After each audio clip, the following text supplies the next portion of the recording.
Ratusan kios di Pasar Buah Kota Loksmawe tak difungsikan, bahkan sejumlah unit yang udah disewakan juga tidak beroperasi.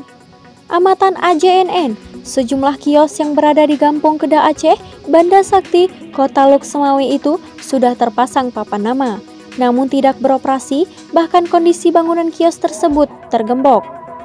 Kepala Dinas Perindustrian, Perdagangan, dan Koperasi Kota Loksmawe, Ramli, kepada AJNN mengatakan jumlah kios di pasar buah tersebut ada 128 unit, sementara ongkos sewa per unit 2,5 juta. Ramli mengatakan kepada AJNN, Kamis 28 Januari, bagi yang sudah sewa namun tidak beroperasi, kita hanya sebatas meminta mereka untuk memfungsikan bangunan kios tersebut. Disinggung bagi penyewa lalu menyewakan kembali kepada orang lain dengan harga lebih tinggi.